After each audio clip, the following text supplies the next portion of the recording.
Bienvenidas y bienvenidos a nuestro primer episodio del podcast Después del Antes.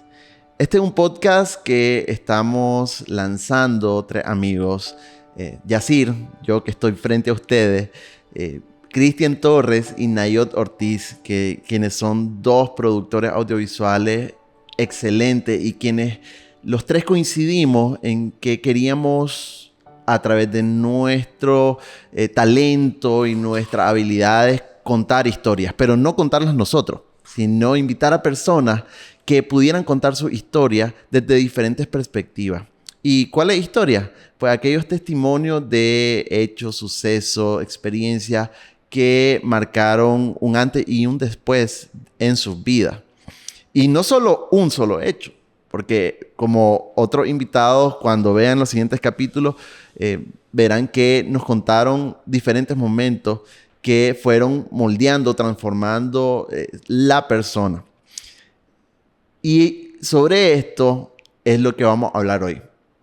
Para mí es muy especial este primer episodio porque invitamos a Mónica Willock, quien me ha acompañado en mi proceso en los últimos 9 meses. Ella es psicóloga, pero no quiero yo presentarla, sino más bien que ella sea quien nos cuente. ¿Y sobre qué hablaremos? ¿Por qué somos quienes somos? Mónica, bienvenida. Muchísimas gracias, es un placer estar aquí con vos, Yacir. Qué bueno, de verdad que es especial. Sé. Y sé que, pues, no podemos hablar sobre nuestras conversaciones, ¿verdad? Que hemos tenido a profundidad, pero sí, y yo te lo conté cuando me nació esta necesidad de volver a conversar en un podcast con personas que yo quería hablar, ¿verdad? Conversar, conocer. Y fíjate que lo siento como parte, o sea, es como un proceso terapéutico dentro de mi propio proceso. No solo porque voy a escuchar, sino porque con nuestros invitados también quiero ser vulnerable y contar un poco de lo mío. Y sabes que también nos ha motivado y el propósito detrás, que sabemos que esas personas con lo que nos van a compartir pueden tocar alguna fibra, ¿no? De quienes nos vean en los diferentes episodios. Bueno, ojalá que así sea. Mónica, contanos un poquito sobre vos, porque me interesa mucho que quienes nos están viendo pues sepan quién es Mónica. Te voy a hacer la pregunta si querés que te haga una presentación formal o una presentación desde mi esencia. Esa respuesta te la dejo a vos. Bueno, como vamos a compartir un poco sobre el tema de quiénes somos, voy a hacer una presentación atípica. Ok, me encanta. Y extraña, porque la gente no se suele presentar así, pero yo hoy me voy a presentar así para darle un poco la bienvenida a este tema. Así que para decirte quién soy yo, te puedo decir que soy una mujer muy inteligente, muy capaz, muy auténtica, muy valiente, muy sensible, muy resiliente y soy amorosa también. Eso me define hoy en esencia, hoy, ¿verdad? Mañana le puedo agregar otras cualidades, pero siento que hoy eso define un poco quién soy. Esa me encantó tu respuesta. Y puedo agregar una, Ajá. Y compasiva. Ok, muy bien, gracias por eso. Y esa palabra la dimensioné y por fin la entendí hasta que pude conocerla con el método, ¿verdad? Con el que me ha acompañado. Ahora, contanos, sos psicóloga, ¿verdad? Sí, trabajo como psicóloga. Ok.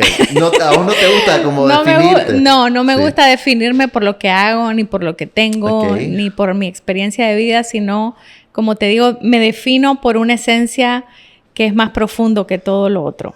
Pero sí trabajo como psicóloga hace muchos años, más de 18 años más o menos. Y la verdad es que la psicología, más que una profesión, es como una forma de vivir para mí. Que creo que es bastante natural en mí desde muy chiquita. Sí, desde chiquitita cuestionaba mucho las cosas. De la clase era la que más preguntaba siempre, porque los ponía al borde a los profesores, porque siempre les hacía 1000 preguntas que no... Muy curiosa sos. Muy curiosa, exacto. Y como que desde pequeña tenía reflexiones muy profundas que tal vez no, un niño tan pequeño no suele tener. Pues yo me daba cuenta que yo era diferente en ese sentido. Qué bueno.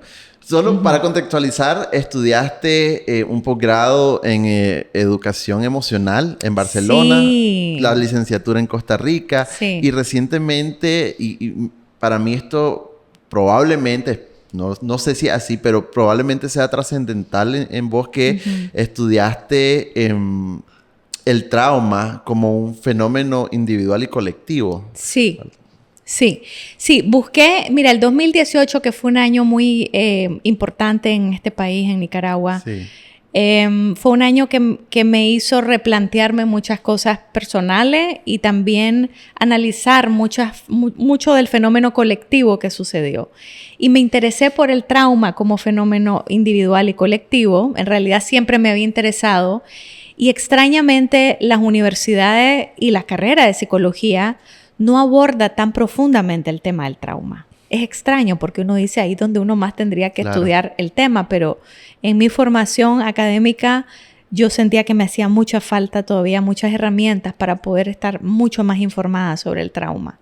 Así que por muchos años he seguido, gracias a mi hermano que me compartió en algún momento un video de él, a Gabor Maté, que es una figura muy especial e importante para mí, porque ha sido un gran maestro. Y pensé que de pronto podía haber algo que él ofreciera donde yo podía aprender con él. Y justo en el 2019 o 18, él abrió esta formación en indagación compasiva, que es un abordaje informado en trauma para trabajar con traumas y adicciones, y me pareció fascinante la introducción del método. Así que escribí y fue todo muy mágico porque me dijeron que no había espacios para mí y a última hora me dijeron, sí tenemos espacio y además te becamos. Y yo, ¡wow! No lo podía creer. Qué bueno. Y desde antes, pero a partir de eso también has trabajado muchísimos procesos terapéuticos de sanación. Sí, con muchas personas. Mucho. Y en realidad te puedo decir que lo que yo hago hoy tiene mucho que ver con lo que he aprendido y con mis entrenamientos, pero también tiene que ver mucho con lo que he hecho conmigo misma a lo largo de mi vida. O sea, no podría sentarme frente a vos a trabajar con vos si yo no hubiera pasado por los procesos personales de sanación que he pasado, que han sido largos en mi vida, bastante extensos. A los 15 años, por ejemplo, sí. Vos comenzaste como un camino, ¿no? de sanación personal, sí. A través de diferentes terapias alternativas, sí. me contaba, sí. y empezaste entonces a desarrollar como un gran interés en el mundo de la psicología. ¿Qué fue lo que sucedió a esa edad? Sí, bueno, lo que sucedió fue que en Nicaragua, que había muy pocas ofertas del tema de salud mental en esa época, llegó a Nicaragua un psicólogo canadiense que trabajaba en una metodología alternativa donde mezclaba el chamanismo con la psicología y empezó a dar talleres de sanación energética.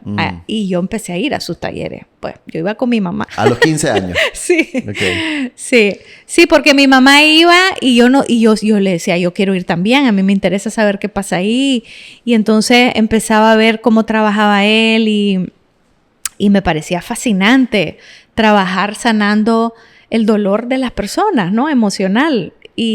Vos estando en secundaria, ¿verdad? Sí, yo estando a los 15 años, literal, a los 15 años. Y creo que ahí me enamoré del camino de la sanación en términos emocionales. ¿Había pasado algo en tu vida a esa edad que vos no entendiste en el momento que sucedió y sí pudiste comprenderlo hasta que empezaste a estudiar desde la psicología, ¿no? El fenómeno de... Tal vez en ese momento no el trauma, pero sí de por qué, pues, nosotros, los seres humanos, tenemos, pues, ciertas reacciones ante diferentes circunstancias. Fíjate que desde muy pequeña yo era muy observadora, entonces observaba mucho lo que le pasaba a las otras personas. y qué reacciones tenían emocionalmente. Incluso dentro de mi propia familia, yo tenía como desde muy pequeña un rol de contención, siendo niña. Entonces, también creo que esas características en mi familia me fueron un poco preparando, quizá no de una forma muy sana ni positiva, pero sí me fueron preparando para el trabajo que hago hoy. Entonces, sí, a lo largo de mi vida me pasaron cosas fuertes y difíciles. He tenido desde niña tuve muchas operaciones, tuve un accidente a los 13 años, que fue un trauma fuerte físico y psicológico también. Y quizá todas estas cosas que me pasaban me hacían preguntarme, ¿por qué me pasa todo esto a mí? ¿Qué tengo que aprender de todo esto? ¿Por qué he crecido y mi vida ha estado un poco de un hilo en muchos momentos, ¿no?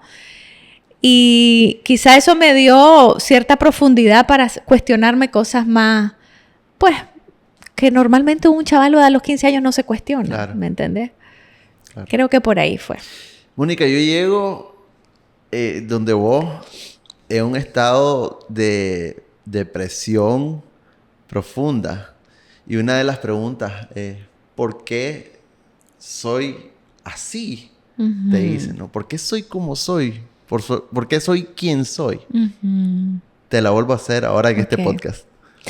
Mira, yo creo que cuando vos decís por qué soy como soy, estás definiéndote como alguien depresivo. Yo no creo que en el ser haya nada depresivo. Entonces, para comenzar, vamos a diferenciar el ser de lo que es una depresión. Una depresión en realidad es la respuesta de un sistema nervioso que ha estado muy sobrecargado por mucho tiempo. Y cuando uno está deprimido, uno ha estado por mucho tiempo conteniendo muchas emociones, no habiéndolas podido transitar ni procesar adecuadamente. Y entonces, como la palabra en inglés dice, depression es cuando you push down, cuando vos presionás hacia adentro todo eso que sentí hasta que tu sistema nervioso colapsa y luego no tenés energía pero ni para bañarte. Así leo yo la depresión, esa es mi lectura de la depresión. Sí. Entonces, tampoco creo que sea una enfermedad, creo que es un mecanismo de respuesta de un sistema nervioso que está al límite, digamos. Pero tampoco creo que eso sea vos. No creo que se define quién sos vos en esencia. Es una experiencia que pasaste, es una experiencia de vida como respuesta a un montón de otras cosas que pasaste en tu infancia y en tu crecer. Pero no es quién sos vos. ¿Me entendés? Sí. Entonces, ¿qué factores son los que inciden en quiénes somos? Mira, yo creo que de paquete, de nacimiento, nacemos con ciertas cosas que vienen de paquete. Es decir, cuando un niño nace, hay niños que vos sabés, vos que tenés 3 hijos, sí. Hay niños que de bebitos pegan unos gritos que uno dice, a la puchica, qué fuerza la de esta criatura, ¿verdad? Mi hija mayor se ponía roja incandescente cuando lloraba de la punta de la cabeza a la punta de los pies. Y hay otros niños, mis 2 hijas se ponían incandescentes, pero yo he visto otros bebés o recién nacidos que lloran más suavecitos, que son más calmitos, ¿no? Que uno siente que realmente de paquete este niño vino más sensible, este vino más intenso, este tiene mucha fuerza este bebé. Y hay cosas que pueden estar asociadas al carácter que vienen de paquete, digámoslo. Hay otras cosas que se van formando en la vida, como la personalidad. Y la personalidad en realidad es una respuesta al entorno en el que uno vive. Y eso es difícil de explicarte brevemente aquí, pero si vos lo pensás bien, la persona que ha sido tímida, por ejemplo, dicen, ¡ay, esa persona es tímida! ¿Por qué es tímida esa persona? Bueno, quizá porque no ha sido escuchado suficientemente, porque en su entorno no se mostraba mucho interés por lo que pasaba dentro de este niño o dentro de esta niña. Y la timidez es un recurso de protección, ¿no? Entonces, hay que entender la personalidad como eso, como una respuesta a circunstancias que he vivido en la familia o en el entorno en que he crecido. Y que al final la familia, a la mayoría de las personas, es como el primer entorno, el primer punto de contacto. Y lo determinante, bueno, a vos yo sé que no te gusta utilizar esas categorías Sí. o esos adjetivos categóricos, ¿no? Pero ¿cómo influye? Muchísimo. Si naciste Muchísimo. en un hogar donde solo hay un padre o madre, o que pues no están ninguno de los dos, o que es una familia muy unida, etcétera, ¿no? Y eso va de cierta manera influyendo en, ahora entiendo, personalidad. Sí, pero también tenés que comprender que cuando un niño es pequeño, no tiene la capacidad de entender por sí mismo quién es. Entonces los niños entienden quiénes son a través de la mirada de otro. Y ese otro es mi papá y mi mamá o mis cuidadores. Porque a veces no está el papá y la mamá, pero están los abuelos o, no sé, los tíos, ¿verdad? Hay gente que no crece pues con su papá y su mamá. Sí. Pero los niños aprenden quiénes son a través de la mirada de otros. Por eso y yo insisto mucho en mi trabajo con los padres de familia, en que cuando se regaña a un niño, nunca se le diga sos un y algo negativo, sino que se califique, o sea, que el ser nunca es negativo.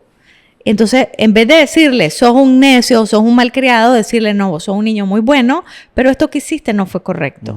Entonces el niño aprende que puede cambiar, que es modificable la conducta. O sea, señalás la acción, pero exacto, no la persona. Exacto.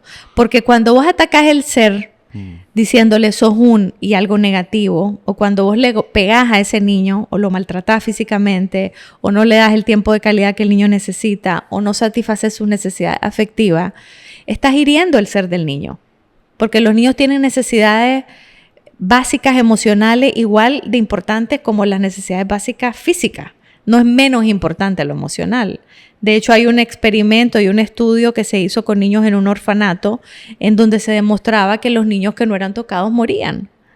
Tristemente. ¿Por qué? Porque el contacto físico da seguridad, porque el ser humano percibe la seguridad a través de la conexión humana. Si vos pensás, cuando un bebé nace, lo primero que hace el bebé, si vos no lo tocas y lo dejas encima de su mamá, es arrastrarse y busca el pecho de la madre para conectar con la madre, porque en ese momento no hay leche, pero lo que busca es conexión. ¿Por qué? Porque necesita seguridad.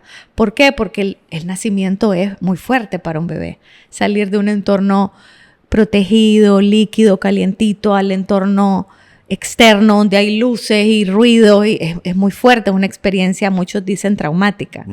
Entonces, lo primero que busca el ser humano es la conexión para poder tener seguridad.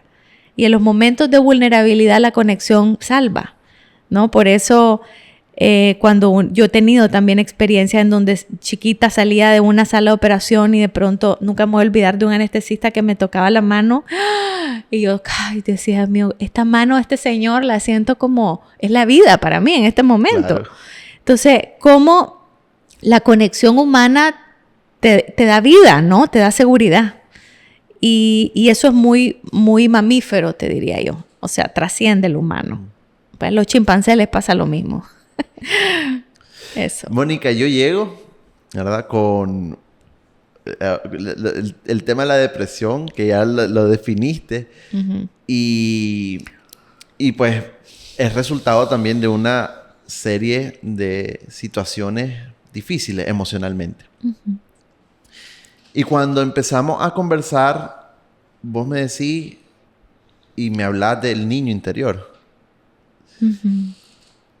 ¿Qué sucede? O sea, ¿por qué yo, si estoy en el presente, a mis 40 años, pasando por esto, vos me recordás, ¿no?, al niño? Es decir, a ese Yacir de los 0 a los 15 años. O sea, ¿cómo influye en el presente? Me gustó la definición que nos diste, ¿no? De cómo el tema de que también somos resultado de todo eso que vivimos y que no fue procesado, decía. Exacto, exacto. Mira, el niño interior o el concepto del niño interior realmente nos habla de una parte interior que todos tenemos. Todos tenemos un niño o una niña interior. Y cuando yo hablo del niño interior, hablo de experiencias que hemos tenido en la infancia, que nos han marcado. Y no necesariamente nos han marcado positivamente. Eso no significa que no hayamos vivido ciertas situaciones alegres de niño. Claro. Obviamente tuvimos momentos de alegría, de juego, y también el niño interior tiene ese lado, ¿no? Juguetón, divertido, espontáneo, libre, que está ahí dentro de nosotros. Pero junto con eso están también las heridas y los traumas que vivimos en la infancia y que nos marca. ¿Por qué el trauma nos marca? Porque el trauma nos deja atrapados en un momento histórico, con una sensación física en el cuerpo, con una percepción o una creencia de nosotros mismos que suele ser negativa y no real, como por ejemplo no soy suficiente, y con una emoción que suele ser la tristeza, la angustia, el miedo, la culpa, el enojo. Y entonces quedamos atrapados porque cuando éramos pequeños no teníamos padres que estuvieran suficientemente sintonizados con nosotros emocionalmente, ni que nos ayudaran a regular lo que sentíamos. Y los niños, por un tema de madurez, no tienen la capacidad de regularse a sí mismos ni de procesar por sí mismos emociones intensas.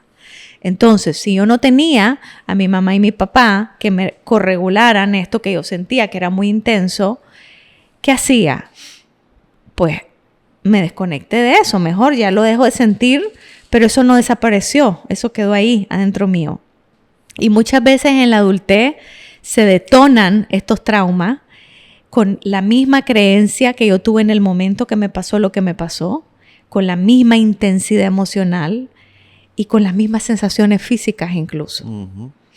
A mí me pasó, o sea, a mí 40 años sucede lo que sucede, y yo lo que sentí es que se abre una herida, pero transversalmente abre todas las que estaban y sale mucha pus. Sí, así es. Entonces son todas esas heridas que no sanaron como debieron de haber sanado en su momento. Sí, y entonces es cuando vemos en una persona de 43 años, como en vos o en mí misma, a mí me ha pasado también, reacciones totalmente infantiles, que uno dice, esto no soy yo, la Mónica de 43 años, la psicóloga, súper madura, inteligente, sabia. Esta es una niña de 5 años aterrada. Y aquí estoy sintiendo a esta niña que me tiene completamente dominada y que cree que se va a morir. En mi caso, porque tuve operaciones que me generaron miedo, porque tuve una experiencia con una anestesia que fue horripilante a los 5 años. Y me pasó que a los 41 me fui a hacer una endoscopía y antes de entrar yo era esa niña de 5 años con pánico de que me metieran en ese lugar y no le soltaba la mano al enfermero y le decía, por favor, usted no me puede soltar ni un minuto. O sea, sentí el terror que yo sentí a los 5 años. Y ahí dije, aquí se me detonó un trauma fuerte. Claro. Y definitivamente tengo que trabajarlo y sanarlo. Y así hice y ahora ya estoy mejor. ¿Y qué se hace entonces en eso cuando pues muchas personas que inclusive conocí en rehabilitación o que conocí en otros espacios, que al vivir estos momentos tan difíciles, muchos dicen, no quiero seguir viviendo? ¿Por qué? ¿No quiero seguir viviendo la vida? La vida. No, bueno, obviamente es una forma de evadir el dolor de ese presente. Mira, si estamos hablando como del deseo de morir, como de las ideaciones suicidas, yo creo que todas las personas que se quieren suicidar quieren acabar con el dolor, no necesariamente con la vida, ¿ok? Pero el dolor ha ocupado tanto espacio en la vida que ya no sienten que hay vida. Entonces, es como, esto está tan pesado para mí, está tan duro para mí, para mí, el único camino es morirme, porque creo que si me muero ya voy a dejar de sentir este dolor. Ya no sé qué hacer con este dolor, ¿no? Sí. Entonces, creo que el deseo de morir viene de ahí, del deseo de acabar con el dolor emocional que puede volverse muy intenso y muy insoportable y muy desesperante. Sí. Cuando no se tienen las herramientas, cuando no se tiene un acompañamiento compasivo, como dijiste vos, cuando no se tienen redes de afecto y redes de conexión que te puedan sostener en momentos de mucha vulnerabilidad, pues sí, la vida se puede hacer muy difícil y el dolor puede ser muy intenso y muy desesperante. Porque a algunas personas les cuesta muchísimo superar esos momentos y otras lo viven lo mismo y pueden procesarlo, vivirlo, gestionarlo emocionalmente de una manera diferente y como mucho más tranquila. Esa es una pregunta bien difícil la que estás haciendo, porque no me siento con ninguna autoridad para darle respuesta, porque hay muchos elementos que pueden entrar ahí a jugar un rol importante. Puede entrar a jugar un rol importante mi esencia, quién soy yo en esencia, las redes que yo tengo, las conexiones que yo tengo, el amor que yo tuve en la vida o el desamor que tuve, ¿sí? Y muchas veces haber tenido, pues tal vez tuve una vida difícil, mi papá me lastimaba, mi mamá me lastimaba, no tuve cariño, nadie me dio, pero una maestra creyó en mí. Y esa maestra me daba amor, y esa maestra me recordaba que yo sí podía y que era capaz. Por ejemplo, bueno, esa maestra en la vida de una persona puede ser fundamental para que alguien continúe viviendo o que alguien se muera en un momento límite, ¿entendés? Entonces, te estoy dando un ejemplo de qué podría pasar, pero no puedo definir con total certeza tu pregunta. Multifactores, según las circunstancias de cada persona, según... muchos aspectos que intervienen. Sí. Recuerdo que vos tenés un modelo, no sé si llamarle modelo de trabajo, pero es como una herramienta donde está para la esencia de la persona, el tener... El diagrama. El diagrama. Ajá. ¿Nos podés contar un poquito? Porque a mí me pareció revelador no trabajarlo. Y sobre todo cuando me contaste por qué tenías sentir. Ajá, ahí. Fue lindo, ¿no? Sí. Yo lo voy a compartir con mucho gusto. Bueno, el diagrama consiste en un corazón que de luego te lo comparto o lo podemos mostrar en algún momento, que es un corazón que dice yo soy y hay un signo más dentro de ese corazón. Y ese corazón representa el ser, ¿no? Porque en esencia todos tenemos un valor porque existimos. Claro. No tenemos que hacer nada, ni pensar algo, ni sentir algo, ni tener algo, ni hacer algo en particular para valer, ¿cierto? ¿Estamos de acuerdo con eso? Sí. Ok. Entonces, el ser y la esencia es un corazón, ¿verdad? Yo lo represento como un corazón porque creo que nos conecta a nuestro corazón. Y alrededor está la periferia, que es el hacer, que puede ser más o menos. Puedo hacer cosas positivas o cometer errores que todos cometemos y son necesarios para aprender. El tener, que es más o menos, puedo tener mucho o puedo tener poco, ¿verdad? El pensar, puedo pensar cosas positivas o pensar cosas negativas, o pensar más o menos, no importa. O puedo sentirme bien o no sentirme bien, o tener todo un abanico de emociones. Pero en realidad nada de lo que hay en esa periferia es quien yo soy, ¿verdad? Y nos solemos identificar porque estamos muy condicionados en nuestra educación escolar, en nuestra educación familiar, en nuestra educación incluso religiosa, por las instituciones que nos rodean, de que somos lo que hacemos o lo que tenemos, ¿no? Entonces, típico que los niños chiquitos sacaron un 100, ¡ay, soy súper inteligente, yo soy súper capaz! Y el niño que se saca un 40 anda cabizbajo, triste, sintiéndose tonto, menos. Sí. Exacto. ¿Te fijas? Entonces, por eso es tan delicado hablar de este tema, porque los niños no tienen la capacidad de entender lo que los adultos entendemos. ¿Sí? Y entonces, por ejemplo, el sistema de evaluación, que para mí es un error del sistema, debería ser eliminado. Creo que causa más daños que beneficios, sinceramente. Ponernos notas. Sí, las notas, creo que no deberían de existir. Pero los niños se identifican con una nota. Entonces, pues si soy un 100, soy inteligente, y si soy un 40, soy un burro. Así de sencillo, y así te lo dicen los niños. Entonces, estamos muy condicionados a creer que somos lo que tenemos, ya sea una nota, ya sea dinero o no dinero, una cosa, un juguete, ¿verdad? Y identificado a creer que somos lo que hacemos. Este niño es muy bien portado, es muy obediente, siempre hace caso al papá y a la mamá, entonces es un niño bueno. Eso lo concluimos, ¿me entendés? Cuando no es así, todos los niños son buenos, ¿verdad? Sí. Pero hay niños con dificultades que obviamente se expresan a través de su conducta y ahí te están llamando la atención y diciéndote que hay un problema con ellos, pero la gente no entiende esa parte. En fin, te decía esto para explicarte que en este diagrama, en el corazón también hay flechas, o sea, hay ataques al ser. Y los ataques al ser los recibimos desde muy pequeñitos, en la medida en que no somos reconocidos en nuestras cualidades, en la medida en que nadie nota nuestra esencia, en la medida en que somos castigados, humillados, avergonzados, castigados físicamente, maltratados psicológicamente, abusados sexualmente, etcétera, ¿verdad? Y esos ataques al ser dejan heridas. Y esas heridas las andamos muchas veces toda la vida sin darnos cuenta que ahí están. Y a veces creemos que somos esas heridas. Pero lo que vos preguntabas, que es muy bonito, es que en el sentir, porque hay una parte que es el sentir en la periferia, fue el aporte de una niña de 7 años que llegó a mi consulta y me dijo, cuando yo le expliqué el diagrama sin sentir, Mónica, ahí te falta sentir. Y yo le dije, ¿cómo? Sí, ahí te falta sentir. ¿Por qué? Le dije yo. Y me dijo, porque yo tengo que recordar que cuando yo estoy triste, aunque yo estoy triste, yo valgo. Y dije, Dios mío, maestra iluminada esta niña. Qué maestra. Realmente siempre la menciono y además es una niña muy brillante. Hoy ya tiene como 18 años y es realmente un ser humano brillante.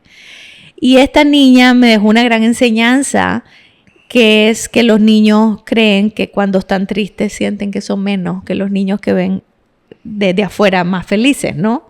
Pero no solo le pasa a los niños, nos pasa a los adultos también. Sí. Entonces, qué bonito poderlo explicar a través de la voz de una niña de 7 años, que me enriqueció el diagrama con eso. Mira qué interesante lo que decís. Justo conversaba con Franklin, uno de nuestros invitados acá en el podcast, y hablábamos de cómo durante muchas etapas de nuestras vidas, siempre estábamos riéndonos, ¿no? Riéndonos hacia afuera, pero con un vacío, ¿no? Hacia adentro. Entonces, es lo que decís, como que cuando no se validan esas emociones, sí, desde muy temprano, sí, creemos que siempre así, ¿no? Sí. De que entonces si yo me muestro triste, soy débil, soy vulnerable, y la vulnerabilidad es mala, ¿no? Sí. Entonces, ¿cómo eso incide mucho en quienes estamos siendo? Es muy fuerte porque además, además quiero tocar el tema de los mandatos de género, que son muy fuertes. O sea, para los hombres estar triste realmente los tratan peor que a los perritos, porque si vos ves a una señora con un perro que está llorando y le pega y le dice, deja de llorar, no seas cochón, la gente diría, claro, está loca esta señora, ¿cómo está tratando al perrito así? Pero si es un niño, nadie dice nada. Entonces, yo considero que a los perros se los tratan mejor que a los niños, hombres, en ese sentido. Sí. Entonces, para los hombres es muy difícil la emoción de la tristeza, ¿verdad? Y del miedo. Es decir, se les prohíbe, se les penaliza por sentir socialmente y culturalmente. Y a las mujeres se nos penaliza por enojarnos, ¿no? Porque la niña siempre se tiene que ver linda. Y si anda con el ceño fruncido, esa niña se ve feita. Las niñas tienen que ser buenas. Sí, buenas y lindas, ¿verdad? Porque acuérdate que lo primero que pasa con una niña, al menos en nuestro continente latinoamericano, nace la niña y lo primero que le hacen en el hospital o ahí saliendito del hospital son las chapas. ¿Para qué? Para que se vea linda. Así que ese es un mandato muy fuerte para las mujeres también. Pero como decías, tenemos muy poca educación emocional y no sabemos validar las emociones porque no nos han validado nuestras emociones. Entonces es muy difícil poder dar lo que no aprendimos de niño. Por eso siempre digo que a todos los papás y las mamás tenemos que, de entrada, saber que estamos siendo malos padres y malos madres y hay que aprender ciertas habilidades que no nos enseñaron en nuestros hogares. Entonces yo me pongo la camiseta mala madre, sé que tengo cosas que aprender y prefiero tener la camiseta de mala madre para saber que tengo que aprender y no la de buena madre que no tiene nada que aprender. Sí. ¿Me entendés? Mónica, generalmente el conocimiento que tenemos como de la normalidad es que cuando uno va a un psicólogo es porque está mal. Ese es como lo que no, todo el mundo y se estigmatiza y hay que romper con eso, evidentemente. Sí.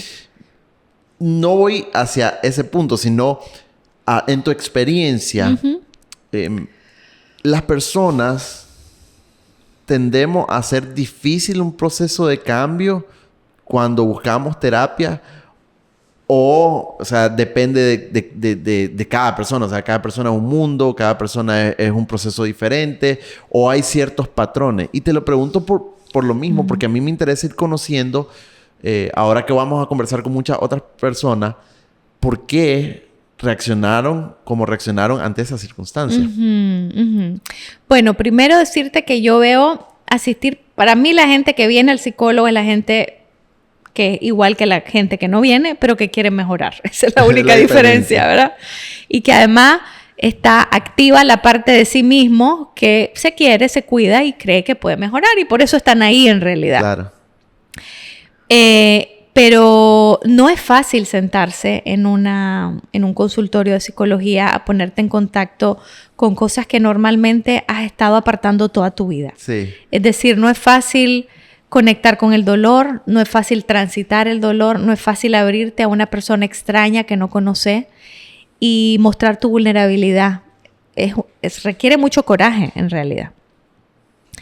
En relación a tu pregunta, creo que la gente que viene está lista para querer mejorar y obtener herramientas y poder entrar en este proceso de autoexploración y de conocerse mejor, entenderse mejor, para poder desarrollar más autocompasión y sanación también. Pero no siempre todos están listos. Entonces hay gente que llega con una idea y al menos mis modelos de trabajo y mis metodologías son muy profundas y muy difíciles, no son fáciles para la gente. O sea, yo te lo puedo garantizar. Yo no le digo a la gente, aquí no vamos a hablar de así como quien habla con el vecino, porque eso no es hacer ningún trabajo. Aquí venimos a trabajar y hay que fijar una intención de trabajo y un plan de tratamiento, depende del modelo con el que yo esté trabajando, pero yo voy directo a lo profundo y hay gente que no está lista para eso, entonces se asusta de pronto. Y yo he aprendido también con la experiencia a dar más tiempo a la gente que noto que no está lista y darle más sesiones de conexión, de seguridad, para luego ir abriendo el camino para un trabajo más profundo, ¿no? Pero sí me he equivocado muchas veces y quiero entrar a mi profundidad y salen corriendo, huyendo y nunca más vuelven. Así sí, que no es pasa fácil. También. No es fácil. Mónica, los traumas se pueden superar, las heridas se pueden sanar independientemente de la edad con la que llegué. O sea, yo llego a los 40 y estoy trabajándolo. Llega, no sé, mi abuelo a los 90, ¿puede? Bueno, tuve un paciente de 91 años, te cuento, que llegó con su bastón y se sentó ahí conmigo a contarme toda su vida y a trabajar ciertas cosas apropiadas para su edad, digamos. Pero creo que sí, absolutamente. Se puede aprender siempre, se puede indagar siempre en uno, se puede conocer siempre qué se le detona a uno, y hay personas de 80 años que se les detona a sus niños interiores y se comportan como niños y se les fue los 80 años de vida y de experiencia en ese momento y algo tendrán que aprender si les interesa y tienen la curiosidad. Claro. ¿Sí? Claro. Mónica, ya para ir concluyendo, ¿cuáles crees vos que son como esos momentos trascendentales en la vida de las personas? O sea, ¿qué etapas son esas que, digamos, al menos yo, de mi vida, para mí, el llegar a una etapa ya de adolescente, donde empiezo a tener conciencia de muchas cosas que de niño no tenía. Eso. Y que es la crisis, ¿no? de que dicen de la juventud. Ese fue mi caso. La otra fue darme cuenta que no era una persona tan madura cuando tomé la decisión de mi primer matrimonio. ¿Sí? Sí. Y la otra fue cuando fui padre por primera vez. Entonces, ¿la pregunta cuál es? ¿Cuál crees vos que son como esos momentos que más generalizados, ¿no? De las personas que tienden a ser trascendentales en sus decisiones o en cómo influyen en su... Es que para cada uno es diferente, Yacir. Y entonces, así como para vos estos momentos te marcaron y fueron trascendentales, Para otras personas pueden ser otros momentos en la vida. Pues hay gente que llega y me dice, pues para mí la paternidad pasó de lejos y no fue nada trascendental. Y a los 54 años cuando me despidieron, el mundo se me acabó y eso cambió mi vida. Y desde entonces me he dado cuenta que necesito ayuda. ¿Me entendés? Entonces para cada uno es diferente. Sí, sin duda, obviamente la experiencia de la maternidad y la paternidad es una experiencia muy profunda, muy intensa. Muy transformadora, sí, diría yo. Es violenta en todo el aspecto positivo de la palabra, no negativo. Pues es un amor violento, digo yo, porque es como un amor, como que el corazón se te explota cuando ves a ese bebé por primera vez, como, al menos así fue para mí. Pero no necesariamente lo es para todos. Entonces, claro, depende de cada uno, de lo que cada uno siente, de la vida que cada uno tuvo. Hay mujeres que tienen hijos y les cuesta mucho conectar con su bebé y con sus hijos y desarrollar este amor materno que otras mujeres sienten muy fácilmente, ¿me entendés? Entonces, igual para cada uno es diferente. Sí. Eso te diría. Mónica, una pregunta que vos quisieras hacerme a mí. A ver. No te la dije. Okay. No te preparaste para eso. No, pero... sí me preparé. ¿Ah, sí? Claro que sí. Bueno, siempre estoy preparada, no te preocupes.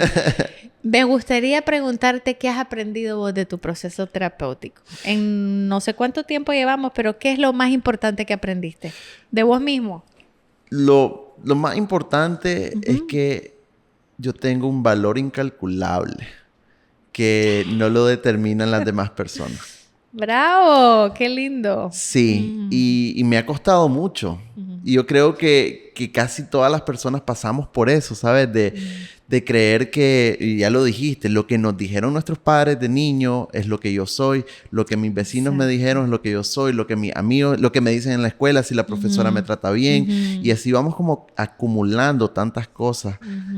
Yo lo represento con la mochila siempre, ¿no? Y esa mochila que está cargadísima de piedra. Sí. Más pesada o menos pesada. Y generalmente mientras más pesada es porque menos valgo. Al menos eso me pasó a mí, ¿sabes? Y en la medida en que he venido como quitándome todo eso, me doy cuenta que mi cuerpo es diferente de cuando tenía la mochila ahí. Que al verme... Hoy, por ejemplo... que me veo al espejo, veo una persona totalmente diferente para mejor, ¿verdad? No solo me miro más bonito, más atractivo, me siento más inteligente, sino también estoy más seguro. Y sabes también que me di cuenta, porque ha sido un proceso de sanar las diferentes heridas que tengo, que soy muy valiente. Súper. Y la valentía empieza... por haber querido primero enfrentar todos esos fantasmas y demás, no irme del proceso y saber que la vida no es, ya superé los 40 años previos y de aquí en adelante no viene ningún problema más, sino que tengo unas herramientas diferentes para poderlo enfrentar. Claro. Y, wow, qué lindo. Y eso no lo sentía ni lo pensaba antes de pasar un proceso terapéutico.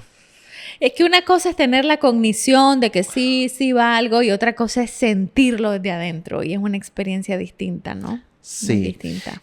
Y esto me lleva a una pregunta final que te quería hacer. Yo sé que es debatible y es complejo.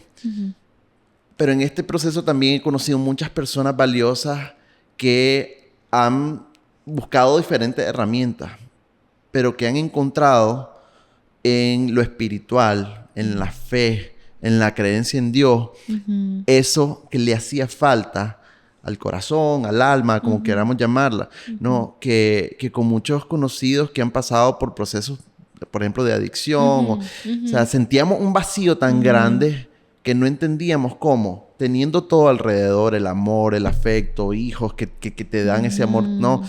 Que a mí me pasó, yo decía, ¿cómo es posible que yo teniendo el amor de mi hijo, cuando estoy hablando en mi etapa de adicción, y teniéndolo a él, me sienta vacío?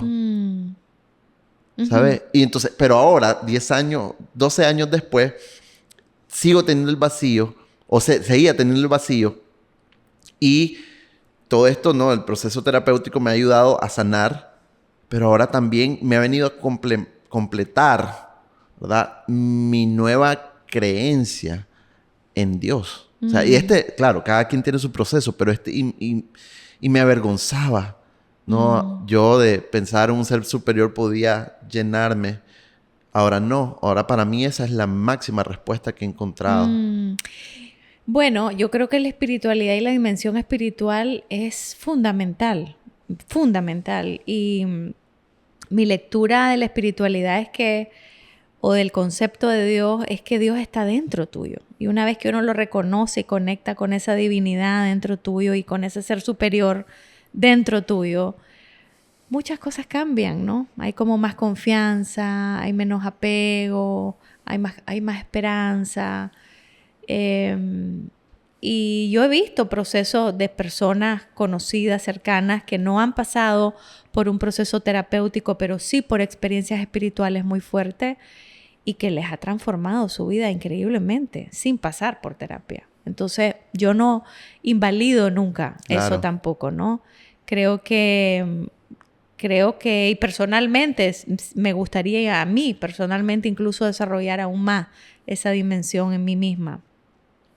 A veces cuando uno está en contacto con tanto dolor, con tantas cosas, también necesitas tener un centro espiritual dentro tuyo muy sólido para saber que, bueno, que todo es una ilusión y que al final todos estamos conectados y tenemos que vivir estas experiencias para aprender algo, pero la conexión espiritual es muy importante, sin duda.